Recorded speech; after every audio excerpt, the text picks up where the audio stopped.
Okay, Assalamualaikum warahmatullahi wabarakatuh. Now, let me introduce myself. My name is Bustanul Arifin. I'm from TBS student semester 3B, and now I want to present the 20 chapter that I read in the books. The Art of Public Speaking. Let's start. First, maybe good evening. This time, I would like to share about how description can create strong emotional and visual impact in our speeches.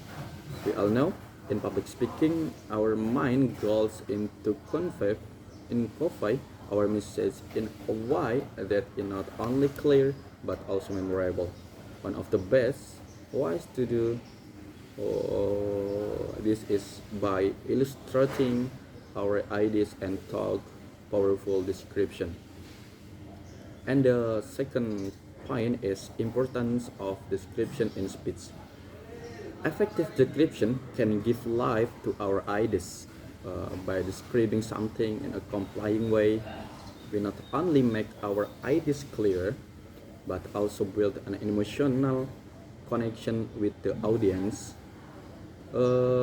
When the audience feel connected to why we are saying, they are more likely to remember our message. In addition, a strong description give us deep impressions. So the audience not only hear what we say, but they also feel it. In this way, description help us communicate our message more deeply and ensure that our message stay in mind.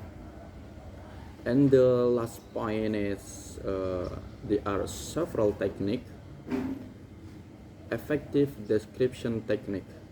There are several techniques we can use to make our description more effective.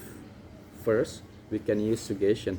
Suggestion means choose words that uh, what evoke mental image in the audience mind. For example, instead of saying a beautiful river, we can describe a river glistening in the morning sun.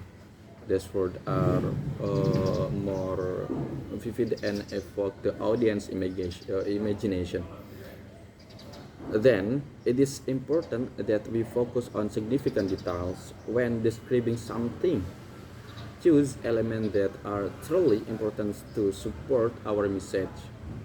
Avoid uh, detail that will only confuse the audience. Next, we can use what I can use epithets, which are adjectives that describe an object or person more specifically.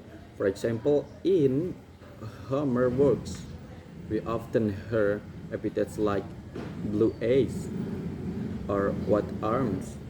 These epithets add visual depth to the description. Finally, and we can use figurative language.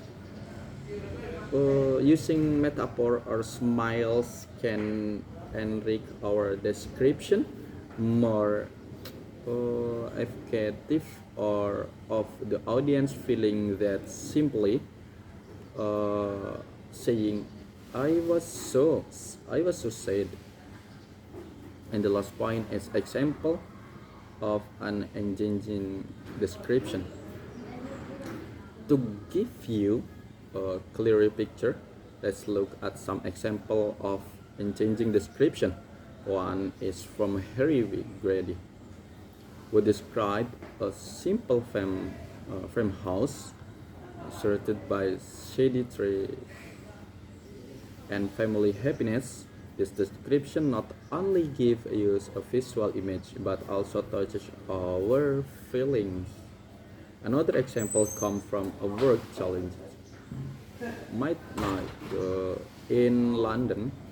In this work, there is a description of the sound clang, clang, clang, which is very dramatic. This sound creates tension and help the audience feel the tension of the night. This description make the listener feel as if they are there, feeling what it is happening, feeling what is happening. Okay. And the last point is practical tips. To make our description more effective, there are a few tips we can apply. First, establish a consistent point of view. This is important to keep our description focused and clear. Second, focus on the important elements that really support our message. Don't give too many unnecessary details as it can distract the audience. Next, build an atmosphere that suits our message. Do we want to create an atmosphere of happiness, tension, or excitement? The right atmosphere will make our description more vivid.